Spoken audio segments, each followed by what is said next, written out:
Eu espero que você esteja com o dever de casa em ordem, porque hoje voltamos a falar de vampiros aqui no canal.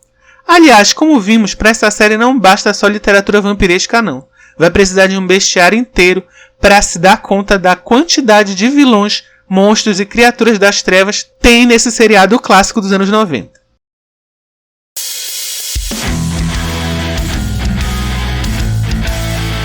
Bom dia, tarde ou noite, voltamos com a segunda metade da primeira temporada de Buffy a Caça-Vampiros.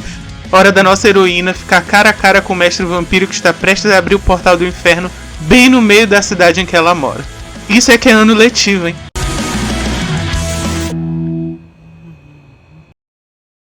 Abrimos esse vídeo com o 7º episódio intitulado Angel, onde finalmente saberemos mais sobre o galante e misterioso homem que de vez em quando dá uma mãozinha pra Buffy. Bom, se você não tem nenhum parafuso a menos, já deve ter imaginado a principal revelação do episódio. Angel é um vampiro. No enredo do episódio, o mestre, cansado das interferências de Buffy, invoca 3 guerreiros vampiros antigos para dar cabo dela. Durante o ataque dos 3, Angel aparece e ajuda a caçadora a se safar. Eles se refugiam na casa de Buffy e é claro que o clima de romance paira no ar. Porém, o assunto fica tenso quando Buffy, ao ajudar a tratar as feridas de Angel, vê uma tatuagem curiosa, de um grifo. Ela pergunta sobre a tatuagem e a vida pregressa de Angel. Ele conta que vampiros mataram sua família, e por isso luta contra eles. Lá na gruta, o mestre fica indignado com o fracasso do trio guerreiro e permite que Darla, lembram dela, a primeira vampira que vimos na série, mate esses vampiros e tome a frente na nova investida contra Buffy. Darla tem uma agenda um pouco secreta também, já que tem contas a acertar com Angel. No dia seguinte, Buffy volta a se encontrar com Angel em seu quarto. O clima de romance sobe novamente, depois de uma conversinha, e o inevitável beijo acontece. E para o absoluto terror de nossa caçadora, o rosto de Angel se revela. Sim, ele era um vampiro o tempo todo. Angel foge pela janela e Buffy fica com o coração partido. Enquanto ela tenta se recuperar com a ajuda de Willow e Xander, que ficou bem feliz com a notícia, Giles descobre que possui literatura a respeito de Angel, ou melhor, Angelus, que mostra que apesar de antigo e sanguinário, nos últimos 100 anos, Angel não foi visto matando humanos para sugar seu sangue. Darla finalmente põe seu plano nefasto em prática. Engana Joyce, a mãe de Buffy, atacando, deixando Angel para tentar salvá-la, que cai no truque de Darla, pois para Buffy dá a entender que foi ele quem invadiu a casa e a atacou. Buffy, tiririca da vida, vai atrás dele e se encontra com ele lá no Bronze, que pelo visto é a única casa de show da cidade. Eles têm uma lutinha onde fica claro que Angel não se incomodaria de ser finalmente morto por Buffy. Ela percebe e o escuta. Ele reconta um pouco de seu infortúnio. Quando ainda era um vampiro demoníaco como todos os outros, ele suga uma garota cigana. Sua família era conhecedora de artes místicas e, para se vingar, consegue trazer a sua alma humana de volta ao corpo vampírico, o que faz com que Angel sinta remorso por todas as barbaridades que fez quando era humano. Quando os pombinhos estão se entendendo, Darla chega para acabar com a festa, armada, vejam só vocês, com 2 pistolas, jurando que é a Lara Croft. Buffy tem normalmente 3 tipos de episódios: aqueles que mudam a forma como o fluxo da série vai se dar, mudança de elenco, apresentação de uma ameaça maior, um novo cenário fixo; aqueles que são basicamente cotidianos e seguem a fórmula monstro da semana; e os que, ainda que não tragam uma mudança abrupta na dinâmica da série, trazem grandes mudanças no entendimento do enredo geral. Angel é o 3º tipo. Não só sabemos o passado de Angel, como temos uma ideia melhor do que existe por trás do mal que os vampiros representam, e de como Buffy enxerga sua vida. No episódio seguinte, que vamos tratar a seguir, por exemplo, temos somente um pouco de diálogo com referência à descoberta de que Angel é um vampiro. Porém, é notório a mudança nas personagens em si. Buffy vai estar mudada como pessoa depois de se descobrir apaixonada por um vampiro. E é claro, a relação de Angel com os personagens que agora sabem que ele é um vampiro também muda. The Puppet Master. Aqui no Brasil, o Show de Talentos. Traz uma história bem trash e que eu gostei por ter abraçado o lado trash desde o primeiro momento do episódio, sem nenhum tipo de cerimônia. Buffy, Willow e Xander descobrem que Giles vai ser o responsável por coordenar o show de talentos da escola. Eles vão ao auditório só pra zoar o vigia de Buffy e dão de cara com o novo diretor da escola. Snyder é o cão, completo oposto do diretor anterior, e obriga os 3 palhacinhos a participar do show de talentos. Dentre os participantes temos um rapaz e seu boneco e um número de ventriloquismo bem bizarro. Posteriormente, uma garota que iria se apresentar como bailarina no show de talentos é encontrada morta e com o coração retirado. A turma começa a investigar pelo show de talentos, já que ela teria sido morta em uma sala dentro do auditório. Todos já achavam o boneco Sid estranho, mas tudo piora quando Buffy jura de pés juntos que durante a noite teve o quarto invadido pela tal marionete. A teoria do grupo é de que o boneco está caçando órgãos pela escola. Depois de muitas confusões de arrasar com direito a Buffy indo pra porrada com um boneco de 50 centímetros, o grupo descobre quando pode ser tarde demais que existe sim um demônio na escola matando e roubando órgãos, mas esse demônio não é quem eles imaginam. Sim, é o episódio bobo que muita gente pula, porém novamente apresenta um personagem que vai ser bem importante nas temporadas subsequentes, o diretor Snyder. É mais um daqueles que quase todo mundo odeia, mas eu gosto demais do boneco caçador de demônios, e acho uma pena que ele nunca foi reintroduzido na série de alguma forma. Óbvio que ele aparece como um personagem jogável em um dos videogames de Buffy, o que eu achei até bem esquisito na época. É também pra mim um episódio que vai crescendo aos poucos, tanto na ação quanto na comédia, o que leva a um final ridiculamente apoteótico quando as cortinas se abrem para o público e a confusão e a porradaria já está totalmente instaurada. Nightmares. Traduzido diretamente como Pesadelo no Brasil, temos um episódio que, apesar de ter bastante coisa para apresentar, é bem esquecível. Aí conta com uma das raras menções e aparições do pai da Buffy. Tudo começa normal neste episódio, com Buffy e a turma assistindo uma aula. Porém, ao iniciar uma das classes, Buffy vê um garotinho que aparenta ter por volta de uns 9 anos de idade na porta da sala de aula. Concomitantemente, um de seus colegas abre seu livro e diversas aranhas grandes e peludas saem de dentro e começam a atacá-lo. Traumatizante, mas em Sunnydale até que por enquanto o dia tá até tranquilo. Porém, as esquisitices continuam acontecendo. Primeiro, Buffy é pega de surpresa por um teste e na hora da prova o horário do relógio voa. Não só o menino estranho aparece novamente, como em outra parte da escola, uma garota é atacada e espancada por um monstro de aparência bem bizarra. Os pesadelos continuam. Xander aparece só de cueca do nada em uma aula lotada. O pai de Buffy aparece e diz que ele se separou da Joyce por causa da filhinha problemática, e daí é só pra baixo. Toda a cidade se consome por pesadelos. Por sorte, Buffy consegue se comunicar com um garoto misterioso, entender o que estava acontecendo e destruir a criatura estranha que atacou a menina no início do episódio. Em certo ponto do episódio, Buffy sonha que o mestre consegue transformá-la em vampira, deixando-a com o rosto vampiresco até finalmente libertar a cidade dos pesadelos. Esse foi o episódio que eu achei mais chato da temporada inteira. Tem poucos momentos bons, como por exemplo o cara tendo pesadelos com as aranhas. No geral, achei bem enjoado, os diálogos mais vergonha alheia que o habitual, e boa parte do episódio são só pessoas andando de um lado para o outro gritando. A parte dos pesadelos, em especial da Willow, é algo para se guardar na memória ao assistir os episódios seguintes. Mas os pesadelos de Xander são tão bobocas e escandalosos quanto ele, desculpem. Outra coisa, alguém me explica por que os pesadelos aconteceram exatamente? O menino era tipo um paranormal, eu não lembro se eles explicam exatamente por que as pessoas também estão tendo pesadelos quando o menino entra em coma. Enfim, já pensei demais no episódio que eu não gostei. Out of Sight, Out of Mind.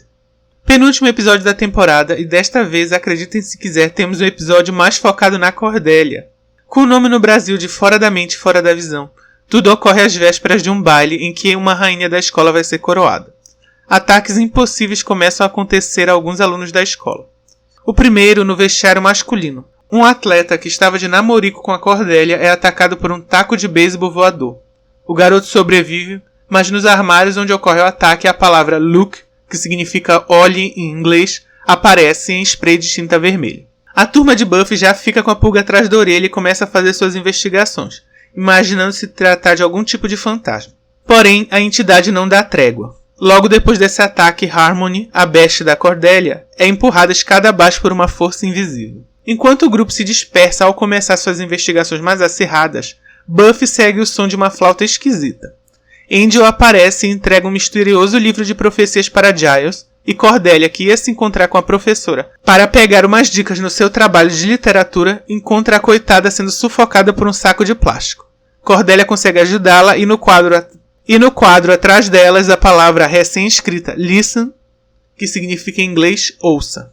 Buffy segue a flauta até um esconderijo no teto de uma das salas e descobre praticamente um ninho de uma garota que ela não conhece. Ela recolhe alguns pertences e com a ajuda de Willow e Xander, a pessoa invisível deve ser Marcy Ross, uma garota que mal conseguia interagir com os outros colegas e por isso foi relegada ao esquecimento por todos. Giles propõe que como Marcy foi durante seu cotidiano relegada à invisibilidade, acabou ficando verdadeiramente invisível. Cordélia encontra com a turma que estava em sua investigação na biblioteca e chega sozinha à mesma conclusão que eles tinham acabado de chegar. A pessoa invisível tinha uma rixa com Cordelia, e por isso atacava pessoas próximas a ela. Cordelia pede proteção, pois a essa altura do campeonato já se tocou que Buffy sabe se virar no soco. Em um momento de distração de Buffy, a menina invisível consegue nocauteá-la, e sequestra as duas, amarrando-as em uma cadeira em um palco de teatro. A palavra learn, aprenda em inglês, está escrita em uma cortina. Marcy se comunica diretamente com Buffy e Cordelia, e mostra uma mesa com instrumentos médicos. Ela diz que vai usar o rosto de Cordelia como exemplo, pega um bisturi e começa a cortá-lo, mas é impedida por Buffy, que consegue se soltar, e usa a cortina para saber onde a garota invisível está e assim prendê-la. Bizarramente, ao fim do episódio, Marcy não volta ao normal. Ela é levada para uma organização secreta dentro do próprio governo, que, ao que tudo indica, usa suas habilidades para coisas provavelmente não muito boas ou muito auspiciosas. Um episódio que eu gostei bastante, eu gostei da Marcy como personagem, e eu achei interessante toda essa proposta de ter pessoas no FBI já investigando essas coisas bizarras e sobrenaturais que acontecem com a Buffy. Porque a gente tenta acreditar, né? A gente faz essa suspensão de descrença de que as pessoas na cidade não estão se tocando que tem vampiro, enfim, monstro, demônio, fantasma, tiracolo por aí. Mas isso mostra que existe uma espécie de, sei lá, MIB, Homens de Preto por trás de algumas coisas que acontecem na série. Se isso vai voltar de alguma forma, o tempo dirá. Com relação ao episódio, como eu disse, é um episódio interessante. Eu gostei bastante da ideia de que a Willow e o Xander, que normalmente são bem críticos de pessoas que não, sei lá, que se sentem muito melhores, superiores ou populares e não dão atenção às outras, acabam de certa forma sendo um pouquinho parecida, pois não davam a mínima atenção para essa garota. E por isso ela acaba desaparecendo. A explicação pelo qual ela desaparece é meio boba, mas eu até achei interessante, sei lá. Às vezes o de menos é a explicação e o mais legal é a história como um todo. Gostei bastante e gostei da Cordelia ter aparecido mais, porque nos outros episódios ela estava meio apagadinha. Prophecy Girl. Final de temporada, que aqui no Brasil ficou com o título de Garota da Profecia. Começamos com Giles decifrando completamente a profecia sobre a caçadora do livro que Angel levou para ele no episódio anterior, e acaba ficando muito chocado com o que descobre. A poucos momentos dali, como demonstra o terremoto inesperado na cidade, Buffy teria que enfrentar o mestre e ia morrer nas mãos dele. Para completar a tragédia, Buffy ouve tudo quando ele conta a descoberta para o Angel e obviamente não aceita bem. Buffy não quer morrer, ela quer ter a chance de ser uma garota comum e viver longe do mundo dos vampiros e monstros que ela é obrigada a enfrentar, sem ter nenhuma escolha quanto a isso. Ela decide entregar os pontos e vai embora da biblioteca, deixando para trás a vida de caçadora. Miss Calendar, a tecnobruxa lá do episódio esquisito do robô, reaparece, preocupada porque a comunidade começou a ficar apocalíptica do nada, e diz que o monge entrou em contato com ela através do e-mail para ela tomar cuidado com um tal de ungido. Enquanto isso, a adolescente tem seus problemas e Xander, que não tem espelho em casa, tenta convidar Buffy para uma festa que vai ter no único bar que eles frequentam na cidade, o tal do Bronze. Claro que ela não aceita ir com ele como um date, e ele fica se sentindo um lixo, depois de tentar convidar a amiga Willow para ir com ele, que também não aceita porque não é palhaça. Ela não fala isso, mas eu falei em pensamento, né? Vamos ter noção.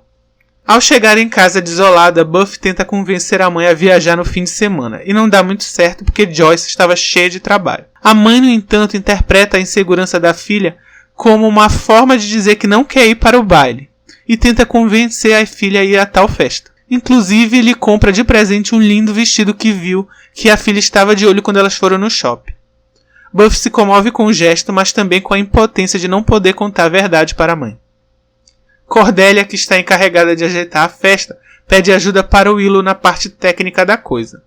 E na manhã em que iriam montar as coisas eletrônicas da festa, vão até a sala de audiovisual da escola.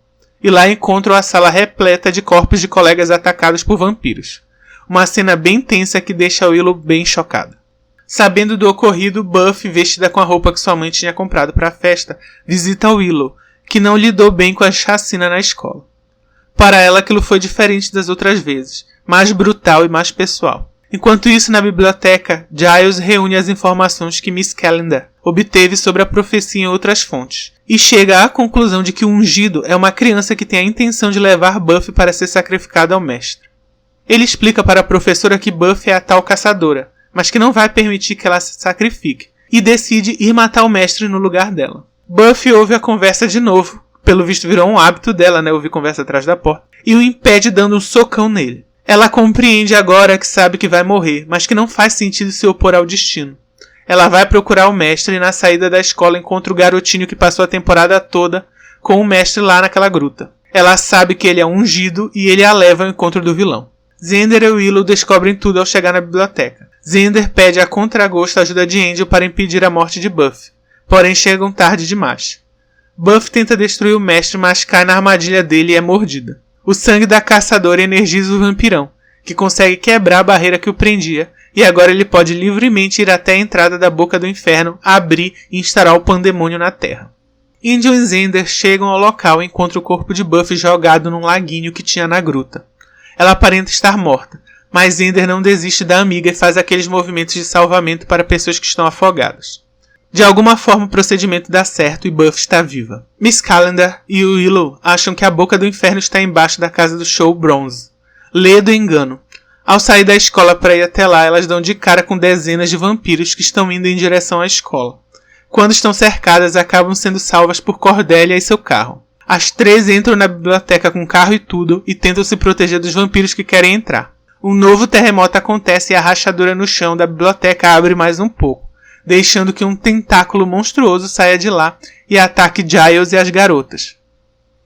E é quando tudo parece perdido que Buffy retorna ao lado de Xander, Angel, a música tema da série pronta para caçar vampiros como nunca caçou. Ela chega no terraço da escola e encontra o mestre. Eles lutam novamente e desta vez os poderes hipnóticos vampirescos não funcionam. Buffy consegue derrotá-lo e no fim manda ele pelo vidro no telhado da biblioteca abaixo.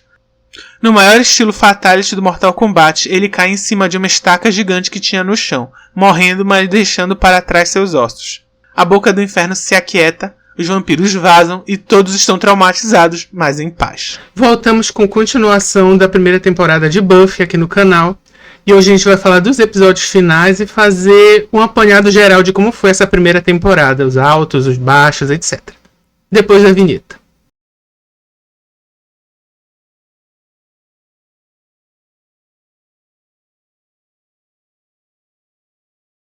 Bom, o que eu achei dessa primeira temporada de Buffy?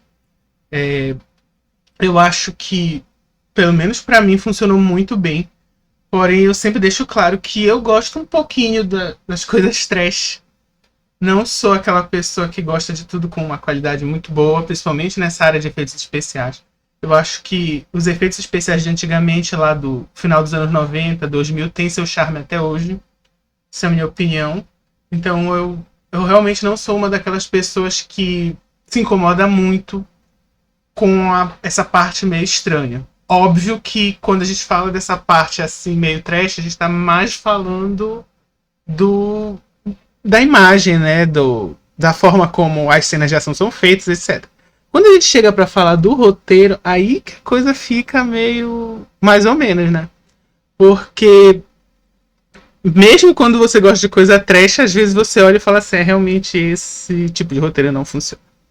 E foi o que aconteceu em alguns dos episódios mais do que outros. Principalmente eu acho que o episódio do robô. Eu acho que faz sentido que eles ainda não tenham total plenitude de como funciona a internet naquela época. Era uma coisa que era mais para quem ainda estava na escola ou para quem já trabalhava com isso. Quem estava no meio ali, meio que estava um pouco por fora de como era o funcionamento de computadores e tudo mais. Mas realmente é um baixo. Eu vejo muita gente que fala que a primeira temporada só serve os episódios que tem a ver. Isso foi meio tirado de Arquivo X, mas aqueles que tem a ver com a mitologia, vamos dizer assim. Então, o episódio que ela conhece, que ela chega, o episódio que ela conhece a verdadeira identidade do Angel, e o episódio final que ela luta contra o mestre, seriam esses episódios da mitologia aí. Eu discordo porque, assim, Buffy funciona pra mim muito diferente de Arquivo X, que é outra série que eu amo. Eu gosto muito de Arquivo X. Já assisti inteiro, pretendo um dia fazer vídeos aqui, se tudo der certo. Porque a Buffy, pra mim, e é claro, isso é uma questão de perspectiva, não tem nada a ver com qual era a intenção da série, qual era a intenção do autor e a intenção das produtoras lá que trabalharam no projeto. Mas pra mim, como sou uma pessoa que gosta muito de ler quadrinhos, a Buffy é como se fosse uma super-heroína. É meio Homem-Aranha, assim. Então, Pra mim, cada episódio acaba sendo importante porque eu acho que histórias de super-heróis precisam desse lado cotidiano da coisa.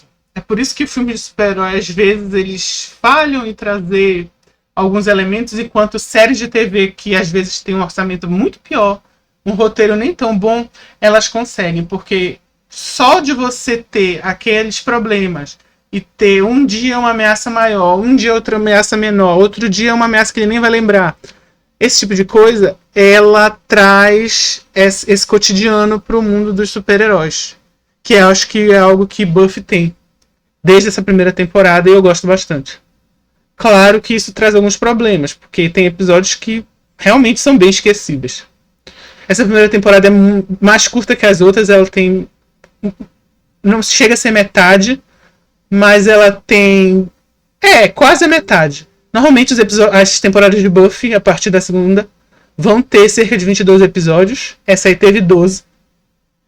Porque ainda não tinha certeza se Buffy ia ser um sucesso. Tanto que o final, quando você para pra pensar, ele meio que alude a uma possibilidade de continuar, mas é um final fechado. Você sabe que a Buffy venceu o mestre e acabou. E não teve nenhuma ameaça que ficou aí pairando no ar. Mas quando você olha em retrospecto e olhando essa temporada inteira, você tem aqui claros componentes de uma narrativa coesa em si. E como a gente já discutiu um pouquinho lá no primeiro vídeo, aqui fica claro mais ainda o quanto a série é muito uma metáfora sobre o crescimento das pessoas. Em especial o crescimento de garotas para mulheres e tal.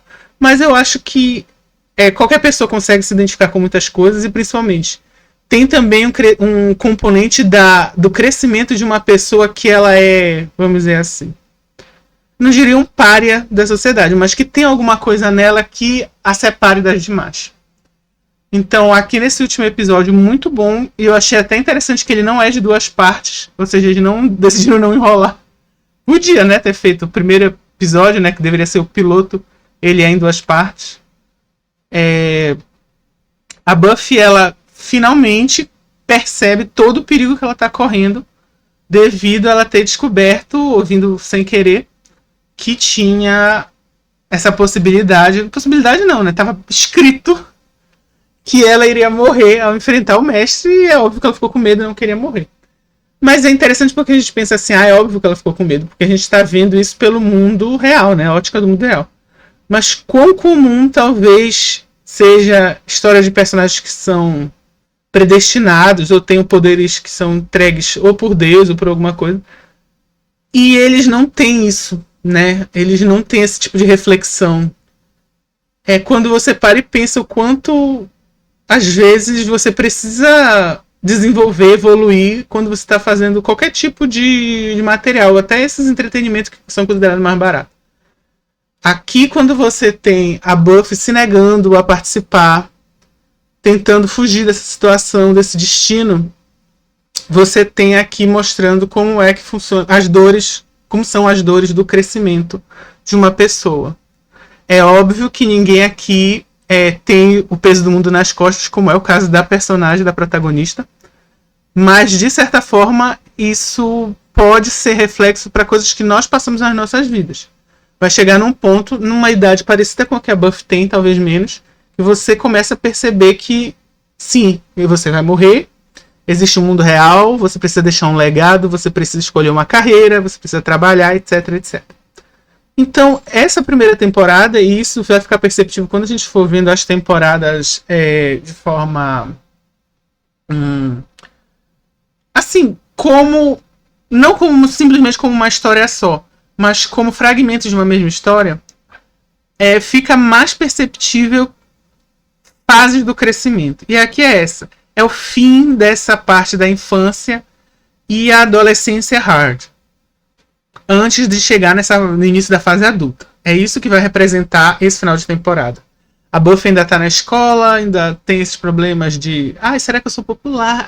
Será que o grupo me aceita? Será que eu vou conseguir um namorado? Mas isso vão sendo problemas menores à medida que nós vamos crescendo. Isso é para todos. Não só para quem caça vampiros ou é um super-herói. Então, quando você tem ela encarando que, na verdade, ela nunca vai ter uma vida normal por ser uma caçadora de vampiros, e ela meio que pirando, não chega a pirar porque ela não faz nada de muito louco, ela só fica muito triste. Você tem isso. Você faz claro, um espelho de como acontece na nossa vida, na vida real. Você tem sonhos, às vezes, você tem idealizações, ideias de como é a vida adulta, etc. E aí vem a realidade e te mostra que talvez não seja daquele jeito. E aí você pode trazer isso para diversas formas de pessoas que cresceram por algum motivo diferentes.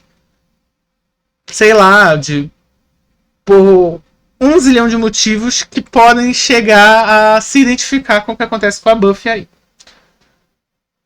Toda essa lógica de você ver como uma metáfora para essa parte da vida, você vai ver nos episódios também, inclusive nos episódios que não são canônicos, esses episódios aí que são, na minha opinião, eu gosto de citar como cotidianos. Tem gente que usa até a terminologia de animação, né, japonesa, é filler. Pra mim nada é filler.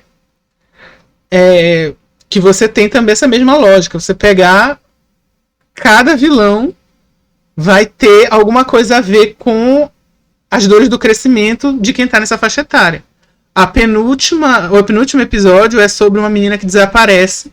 Na verdade, ela fica invisível porque ela é considerada invisível por todos. As pessoas não ligam pra ela, não se importam com ela, não querem saber se ela tá bem, se ela tá mal, não ouvem o que ela tem a dizer e não dão oportunidade dela aparecer.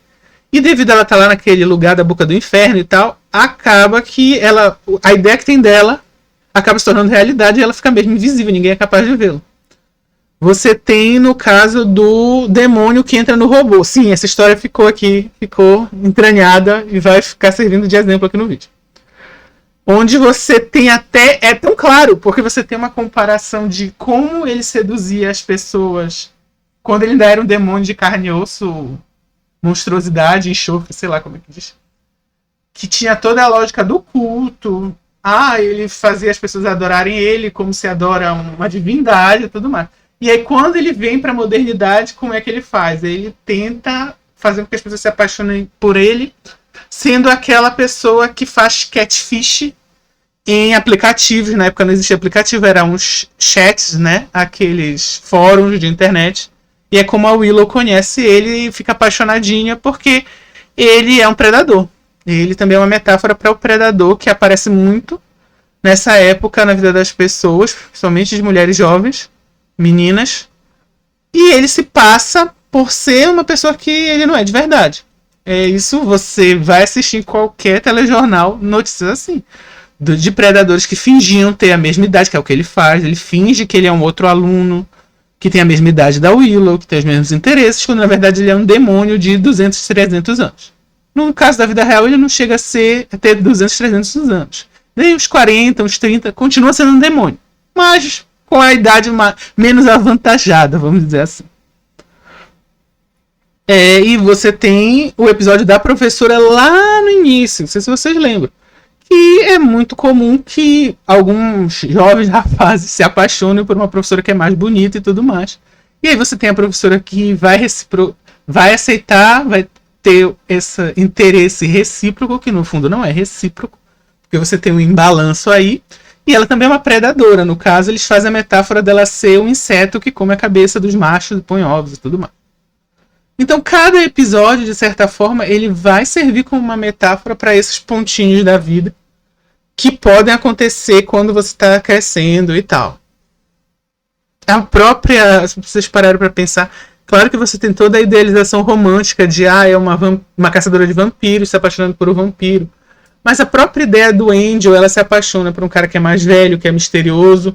E aí, às vezes, o que ele tem, a bagagem que ele tem, é demais para ela, porque ela ainda não está preparada.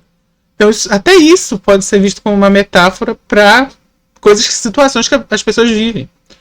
Você tem o episódio lá da mulher que é uma bruxa e que, por ela ter esses sonhos reprimidos de adolescência, ela impõe para a filha dela que ela tenha as mesmas coisas e usa magia para que ela tenha. Você tem, sei lá, eu estou aqui tentando lembrar todos os episódios. Tem o episódio do boneco, que fala muito dessa perspectiva de de você querer aparecer que tem talento e ao mesmo tempo, se você acha que você não tem talento, você desfaz daquela outra pessoa. Isso, na verdade, nem é o foco do episódio, né? Isso é um dos momentinhos do episódio, principalmente no início. Aquele episódio, ele é mais, assim... Eu gosto dele, mas ele é mais voltado pro cômico. E você tem o episódio dos pesadelos, que também é bem icônico em relação a isso. Eu acho que esse, pra mim, é o pior episódio. Não sei se é o pior episódio da série, né? Mas pra mim foi o pior. Eu acho que tem coisas nele que não estão explicadas. Os pesadelos, eles são muito... Como é que eu posso dizer? Não são só aleatórios. Eles são muito... Não sei dizer... Parece que eles são muito feitos à medida. Ou seja, parece que existe uma entidade que está causando pesadelos na turma da Buffy de propósito. Mas o episódio não mostra isso. O que dá a entender do episódio é que foi um fenômeno geral que foi randômico. Mas não dá a sensação de que é randômico. Dá a sensação de que os pesadelos estão acontecendo para fazer com que eles se sintam mal de propósito e evite que eles consigam pegar aquela criatura que até hoje eu não sei exatamente o que é, de onde surgiu, se o menino era telepata, Esper, sei lá. É um episódio que eu achei, pra mim foi o pior. É pior do que o do robô. Porque o do robô é ruim, tem cena ruim, mas ele tem uma coesão. Tem um começo, meio e fim, que faz um sentido ali dentro. O do menino lá com os pesadelos não faz sentido nem ali dentro. Desculpa. Passar então os episódios. Você tem os dois primeiros, que é o Bem-vindo à Boca do Inferno, e o segundo, que eu não lembro o nome, que é Bem-vindo à Boca do Inferno mesmo. A Buffy chega, descobre que o mestre existe e tem um ataque lá no bronze. Aí o terceiro episódio é o da professora lá, que é um inseto. O quarto episódio eu já não me lembro exatamente qual é. É o das hienas.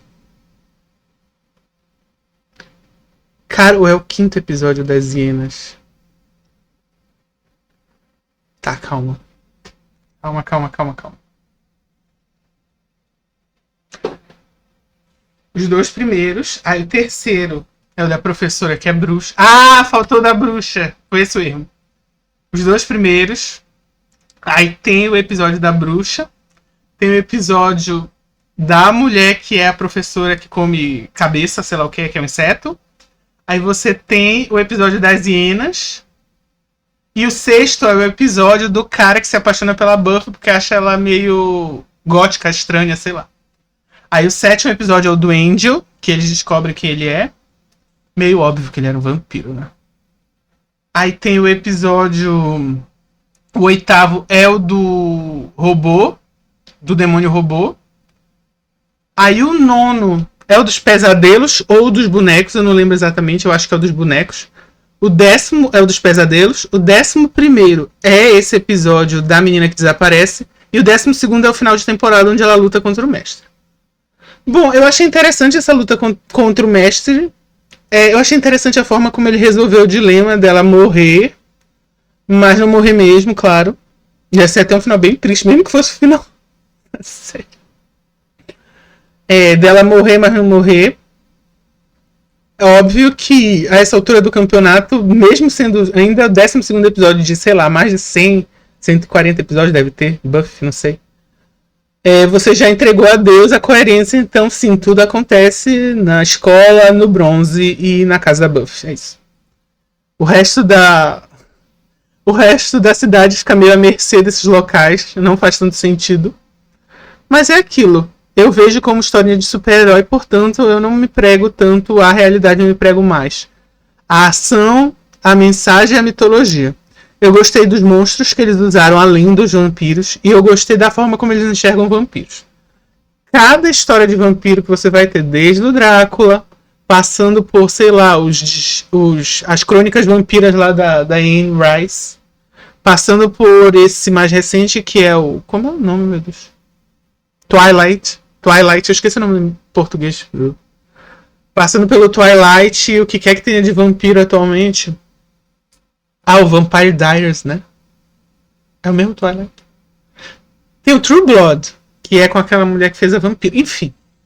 Cada um deles vai ter sua própria visão de mundo, de o que é um vampiro, de como eles funcionam, como são as habilidades dele, etc, etc. Mas eu gostei muito em Buffy porque os vampiros eles passam a sensação, eu acho que ainda não foi confirmado isso, eu tô falando, mas pelo menos foi o que eu entendi. Passa a sensação de que tem ali quase que uma possessão demoníaca da pessoa.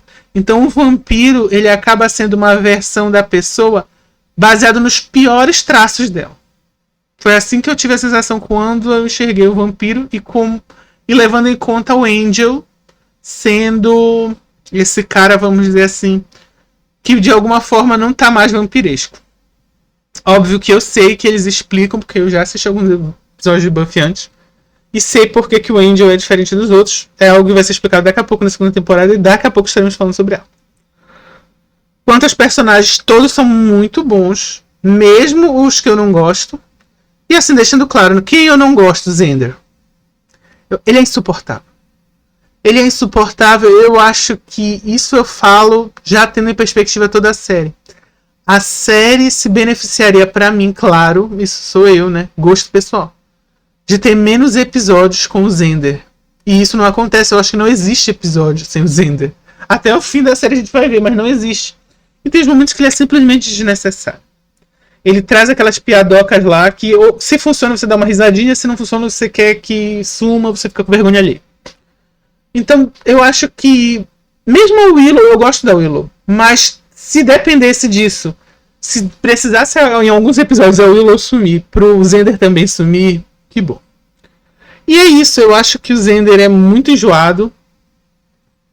Eu entendo por que o personagem existe. Ele é um pouquinho o Kuririn da Buffy. Mas é difícil de aturar. Nessa primeira temporada eu acho que a própria Buffy é minha personagem favorita.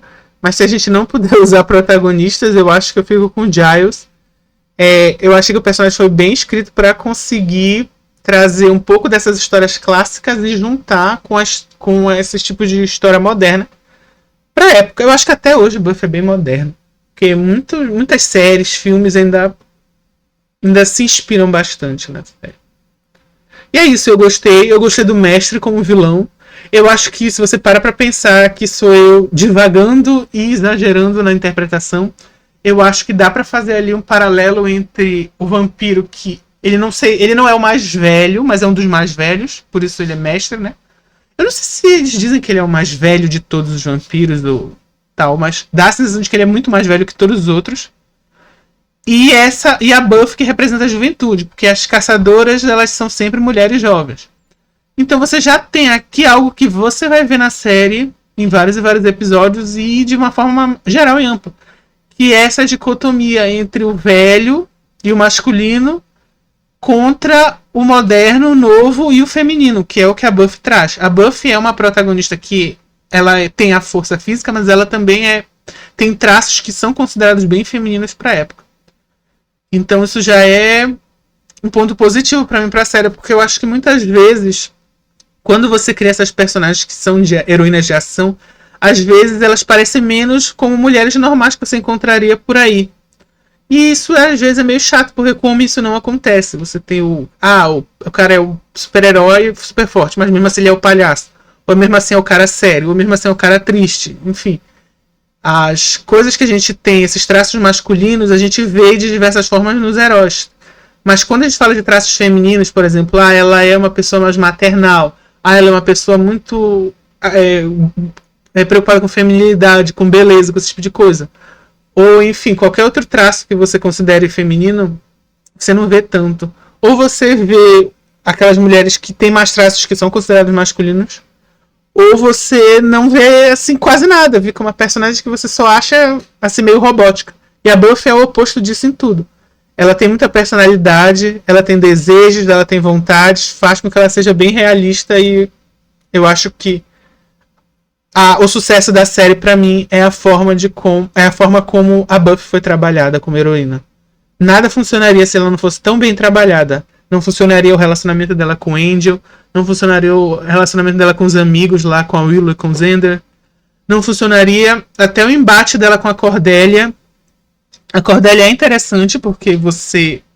Assim, talvez quando eu era jovem, assisti a primeira vez. Na época que Buffy tava passando, eu tava nascendo, então... Não, quando passou a primeira temporada, eu devia ter uns 5, 4. Então eu tava bem novo, não assisti, não peguei quando passou na TV. Peguei depois, quando tava passando torrents, piratas. Enfim, quis assistir porque achei interessante a premissa. E não pescava tanto, mas agora é óbvio que a Cordelia tá ali para representar algo que a Buffy agora quer esconder, porque ela vê o mundo de uma forma mais séria. Mas ela era muito parecida com a Cordelia e talvez ela quisesse ser como ela se ela pudesse. Isso dá uma perspectiva na Buffy muito mais realista do que heroínas que a gente está vendo hoje, heróis e heroínas. Porque a gente vê uma personagem que tem altos e baixos, que tem preocupações e certezas, tem pontos fortes e pontos fracos. Então o sucesso da série não é só a química dos personagens, é o quão bem a Buffy como protagonista e como heroína é trabalhada. Obrigado por você que assistiu até aqui. Por favor, se você gosta do canal, clique em se inscrever. Se você gostou do vídeo, clique em curtir. Se você quer falar de Buffy, comenta aqui embaixo o que você acha. Muito obrigado e até o próximo vídeo.